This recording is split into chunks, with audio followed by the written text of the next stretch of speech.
Ya Nabi, ya Nabi. Lima mengapa? Tuharrimu, engkau mengharamkan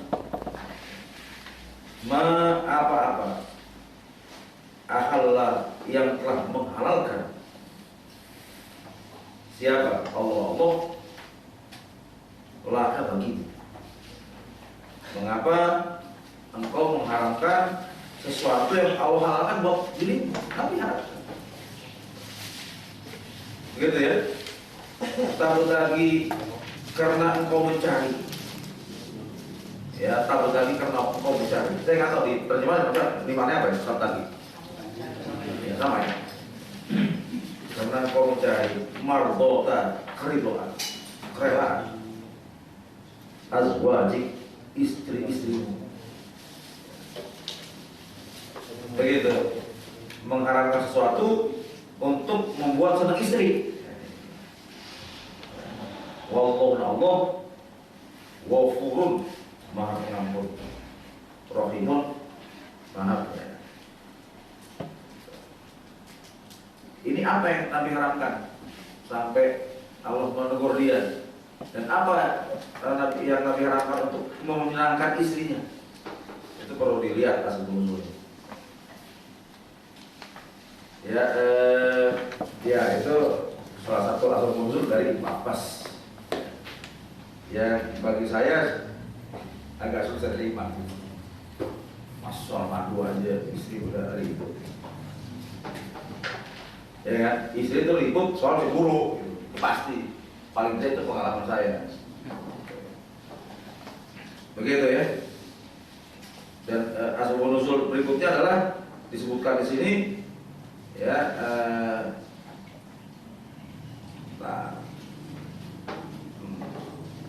berapa turun kasir?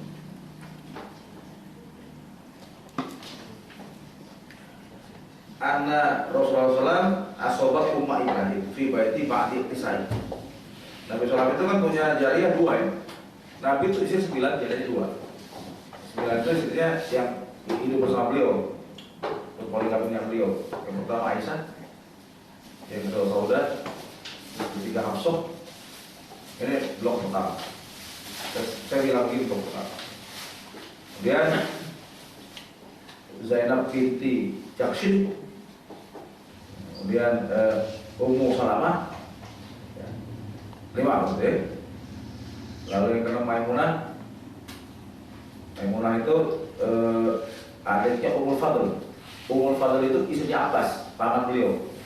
Ibunya Ibnu Abbas, Maimunah. Ini nikahin Nabi pada tahun tahun 7 Hijriah. Ya, kemudian setelah Maimunah, Juwairiyah, lalu Ummu Habibah, anaknya Abu Sufyan, kakaknya Muawiyah, dan yang keempat Sofia binti Huyai bin Akhtab dari Yahudi, orang Yahudi. Yang nikahin Nabi pasca perang Khaybar 9. Sebetulnya ada 10. Satu lagi adalah Zainab binti Huzaimah, tapi sudah meninggal duluan. Ya, nah kamar Zainab binti Huzaimah itu yang di Hujrah itu diberikan Nabi pada Ummu Salamah. Zainab binti Huzaimah. Jadi ada 2 itu namanya Zainab binti Jakshin. Ya, itu bekas istri Zaid bin Harithah, anak beliau. Zainab binti Huzaimah itu istri seorang sahabat beliau yang meninggal dalam perang apa gitu, Nabi nikahi, tapi nggak lama pernikahan itu. Kalau nggak 3 bulan, Zainab binti Huzaimah meninggal. Begitu. 9. 2 orang jariah. Yang pertama Royhana cantik. Royhana. Ini juga keturunan Yahudi. Ketika Nabi melamar dia untuk dijadikan istri, nggak mau. Dia mengatakan kalau saya ini seorang wanita sangat penyembuh. Kalau saya menjadi istri Anda, wah, saya berarti akan selevel dengan istri-istri Anda yang lain. Ini akan menimbulkan konflik nanti. Jadi lebih baik saya sebagai jariah. Jariah itu budak. Budak itu Anda lihat dalam Quran surat Al-Mu'minun ayat yang surat 23 dari ayat 1 sampai 11 aja, coba lihat lah. Pasti ada tentang budak tadi.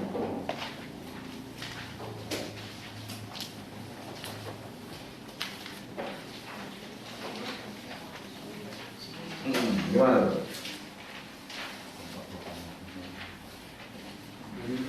Iya. Sesungguhnya berhubunglah orang-orang yang beriman, Iya. yaitu orang-orang yang khusyuk dalam salatnya, dan orang-orang yang menjauhkan diri dari perbuatan dan kata-kata yang tiada berguna, dan orang-orang yang menunaikan zakat, dan orang-orang yang menjaga kemaluannya, Iya. kecuali terhadap istri mereka atau budak yang mereka miliki. Iya. Ya, itu menjaga kemaluan tidak berzina, tidak melakukan hubungan suami istri kecuali terhadap istrinya. Nah, itu bukan perbuatan zina, ayat selanjutnya. Baik. Sesungguhnya mereka dalam hal itu tidak tercela. Iya. Ya, jadi melakukan hubungan suami istri dengan istri atau dengan budaknya nggak apa. Budak bukan pembantu. Ya. Budak itu tawanan perang. Asalnya bertawanan perang. Ya, yang kemerdekaan dirampas gitu loh. Begitu. Nah, dalam di masa Nabi itu kan perbudakan itu dibolehkan untuk mengimbangi sistem yang ada pada masa dunia. Ya, sistem perbudakan berlaku. Jadi kalau ada dua kelompok saling berperang, maka yang kalah jadi budak. Begitu. Demikian juga Islam. Ya, kalau Islam kalah, tawanan jadi budak. Nah, kalau Islam mereka juga jadi budak, harus imbang dong. Ya, enaknya aja begitu. Jadi sistem itu memang dipertahankan oleh Al-Quran mengimbangi sistem perbudakan yang ada. Tapi coba lihat, kalau Anda mengkaji sejarah Romawi dan Persia, Anda bisa melihat bagaimana kedua imperium itu memperlakukan budak mereka. Itu dikurung di kandang kayak binatang. Ya, kalau dipaksa bekerja, ya luar batas kemampuannya, dibikin kayak binatang betul. Anda lihat film Ben-Hur, kalau melihat bagaimana pasti gambarnya akan lebih saja dari itu. Ya, film Ben-Hur ketika si Ben-Hur itu digiring, ya kan, jadi budak, ya kan. Bagaimana mereka digunakan untuk mendayung perahu-perahu perang, ya kan? Ya, bagaimana perlakuan sudah kayak gitu. Begitu, itu ada di dunia. Nah, Islam tidak begitu. Nabi mengatakan jangan paksa budak kalian bekerja di luar kemampuan. Berikan makan pada budak kalian apa yang kalian makan. Berikan pakaian pada dia apa yang kalian pakai. Begitu ya, tentunya pakaian umum begitu ya. Kalau ente pakai jeans, ya udah pakai jeans. Tapi kalau ente pakai sneaker, jangan juga sneaker kan. Kayak biar ente begitu. Itu yang umum gitu. Itu. Kemudian kalau budak perempuan belum katakan siapa yang mendidik budak perempuannya, ya kemudian menikahinya, membebaskan dan menikahinya, maka dia mendapat 2 pahala. Itu motivasi-motivasi yang diberikan Islam bagaimana memperlakukan budak. Tidak boleh diperlakukan binatang. Cuma dasar orang orientalis yang mencari-cari kelemahan Islam, diseranglah Islam dari situ. Islam tentang melestarikan perbudakan. Orang goblok percaya karena tidak mengkaji. Itu yang mendapat poin. Diserang dengan perkara-perkara sunnah, bingung dia.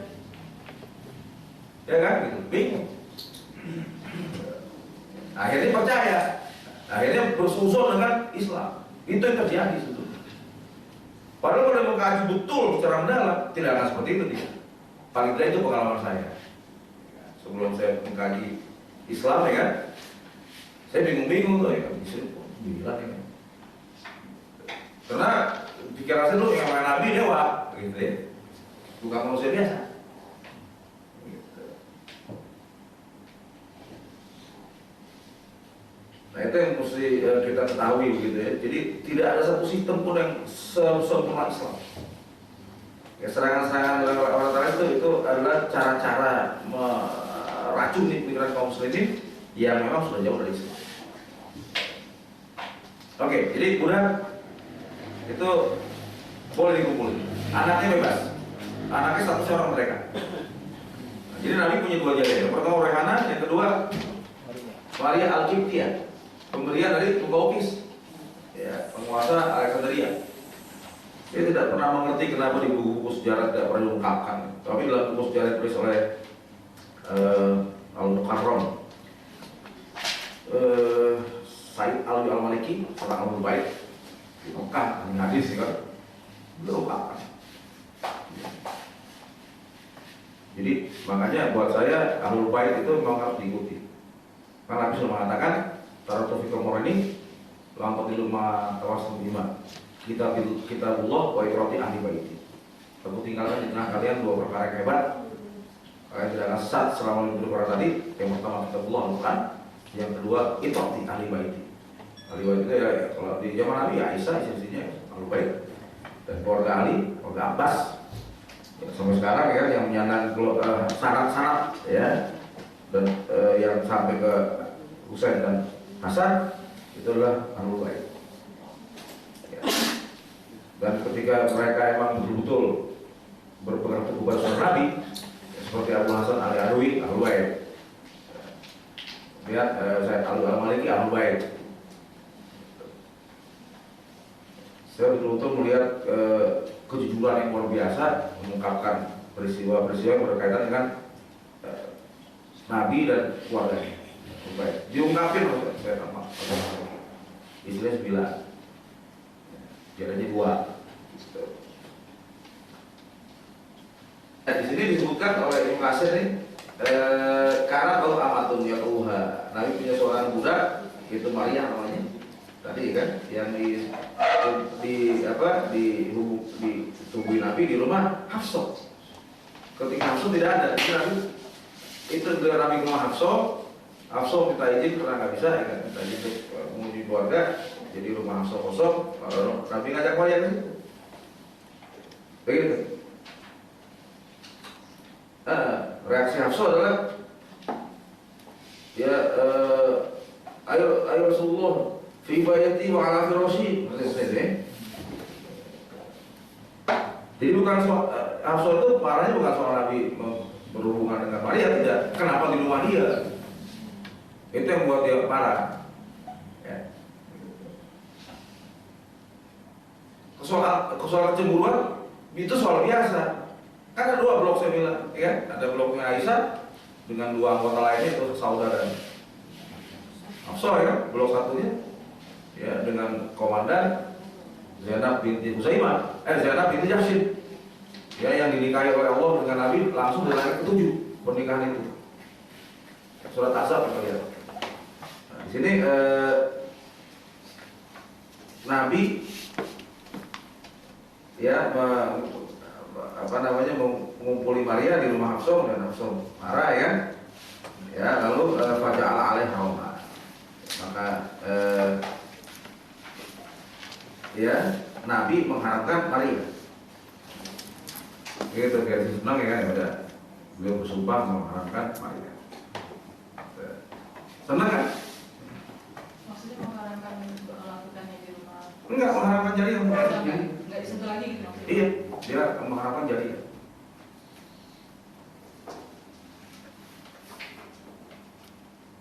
Tenang mau istri-istri jangan ini.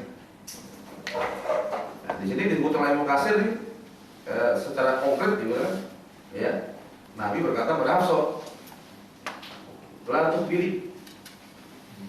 Ya, jangan kau informasikan akan seorang pun tentang peristiwa konflik kita ini. Dan wa inna umma Ibrahim alaihi haram. Sungguh ibunya Ibrahim yaitu Maria kan melahirkan anak Nabi Ibrahim. Itu aku haramkan. Begitu Nabi ngomong itu, urur ayat ini. Ya Nabi, 5 tuh harimu Allah lagi. Mengapa kau haramkan apa yang kau lakukan? Karena kau mencari ridho istrimu. Kenapa begitu? Ini pelajaran buat saya. Buat kata mungkin tidak. Enggak usah cari-cari ridho istri lah. Cari ridho Allah aja. Begitu ya? Namun di ujung ayat itu dua sifat Allah itu menunjukkan kasih Allah tidak terbatas pada beliau. Wallahu ghafurur rahim. Allah itu Maha Pengampun dan Maha Penyayang. Jadi walaupun beliau melakukan tindakan yang keliru di sini, tetap rasa sayang Allah kepada beliau, ya sifat pengampunan Allah kepada beliau tidak berkurang sama sekali. Itu enaknya Nabi kita ya, hebatnya begitu. Ngerti maksud ini? Kalau laki-laki ngerti semua lah. Kalau perempuan susah mengertinya, susah menerima, susah mengerti, susah menerima. Tapi suka terima ini iman. Ini kan soal keimanan kepada Allah dulu. Sekaligus mengikis apa namanya kotoran-kotoran dalam kepala kita yang sebetulnya kesesatan begitu ya. Dan pada yang kedua, teguran itu dibuat universal oleh Allah. Setelah teguran yang pertama itu khusus untuk Nabi kita, kemudian teguran kedua itu umum, universal, qad, sungguh pasti. Faradhu memfardukan, mewajibkan Allah lakum untuk kalian tahillatan, melepaskan aimanikum, sumpah-sumpah kalian. Yang konotasi sumpah itu mengharamkan apa yang halal, harus dibatalkan. Kalian juga begitu. Ya, makanya ada kecipratan ini, cipratan senang. Ya usah cari lo istri, sumpah-sumpah cari lo istri kan. Jangan. Wallahu ma'alakum. Allah maulah kekasih kalian. Ya. Wahwana dia al-alim maha mengetahui, al-hakim maha bijak. Jadi sumpah-sumpah yang konotasinya atau isinya mengharamkan apa yang halal kan? Ya, nggak boleh. Jadi teguran ini bukan hanya ke Nabi, tapi juga ke umatnya. Itu yang perlu kita pahami. Umat juga kena teguran. Nggak boleh. Termasuk, ya tidak boleh mengharamkan sesuatu karena mencari ridho istri. Nggak boleh.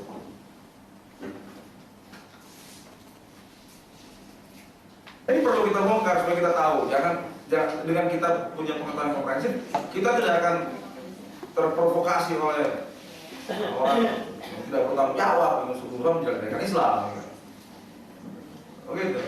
Padahal agama Islam ini sangat menjunjung tinggi derajat wanita. Tokoh yang Allah tampil dalam Al-Quran sebagai sosok dalam surat Tahrim nanti kita lihat ya kan, bagi orang mukmin laki-laki maupun perempuan sampai kiamat, figurnya siapa? Nah, perempuan kan? Itu Asia dan Hafsah. Maria, ya, Maryam binti Imran.